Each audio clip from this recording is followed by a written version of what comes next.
At some point today, you will lose yourself completely. Not dramatically, not in a crisis. You'll be doing something ordinary, washing dishes, driving somewhere familiar, scrolling through your phone, and you simply won't be there. The body will be present. The mind will be somewhere else. And no part of you will notice the gap. This is not a failure. It happens to everyone, constantly, and almost without exception. Gurdjieff called it sleep, and he said there was one practice, just one, that could interrupt it. Self-remembering is not meditation. It's not journaling. It's not breathwork or mindfulness in the modern sense of the word. It is a specific act, precise and deliberate. The act of being simultaneously aware of yourself and of what you are doing. Not just aware of the task. Not just aware of your thoughts about the task. Aware of the one who is doing it. Gurdjieff put it simply, most of the time there is experience, but no one home to have it. Self-remembering is the moment someone arrives. Here is what makes this practice unusual, and what makes it difficult. You cannot do it by thinking about it.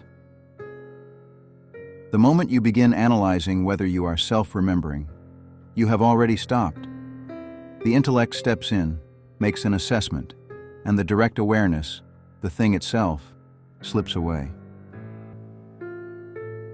Ouspensky, Gurdjieff's most rigorous student, wrote about trying this for the first time. He walked out onto a street in St. Petersburg with the intention of remembering himself for the entire walk. He made it about 20 steps. A thought arrived, then another, and by the time he noticed he had drifted, he was already at the other end of the street, with no memory of how he'd gotten there.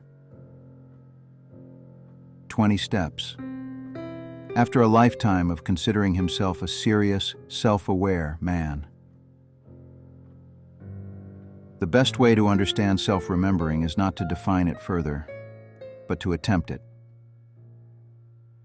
Right now, reading this or listening to this, be aware of the room you're in, the temperature of the air, the weight of your body where it contacts the surface beneath you, and simultaneously, be aware that you are the one doing this, not just sensing the room, sensing yourself sensing the room. That quality of double awareness, outward and inward at the same time, is what Gurdjieff meant. It probably lasted 2 or 3 seconds before something else took over. That's normal. That's not failure. That's the first honest data point about where you actually are. Gurdjieff was not interested in self-remembering as a relaxation technique. He didn't offer it as a way to feel better. He said it was the precondition for everything else. You cannot observe your 3 centers if you are not present to observe them. You cannot do conscious work if there is no one conscious enough to do it. You cannot change what you cannot see, and you cannot see anything clearly while you are asleep. Self-remembering is the on switch, not the destination, the beginning. He also said something harder to hear.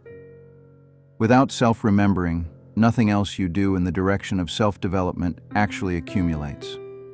You read the books, you have the insights, you make the resolutions, and then you fall back asleep, and the next time it is as if none of it happened. The practice is what makes the understanding stick. Gurdjieff gave no complex system for this. No scheduled sessions, no special posture, no timer. The instruction is almost insultingly simple. Remember yourself as often as you can in the middle of ordinary life. Not in retreat, not in silence. While washing the dishes, driving to work, sitting in a meeting, walking from one room to another. Those are the moments. Not because they are special, but because they are where you actually live. Some students of the work use external triggers. A specific time of day, a recurring event, a physical sensation like the feeling of a doorknob in the hand. Anything that reliably interrupts the automatic flow of the day and asks, "Am I here? Is there someone present?" The strange thing about self-remembering is that it cannot be forced. You can intend it. You can create conditions for it. But the moment of actual presence, the moment someone is genuinely home, arrives like a small light turning on. You don't manufacture it. You notice it. Gurdjieff believed that these moments, brief, easily lost, easily forgotten, were among the most valuable a human being could have.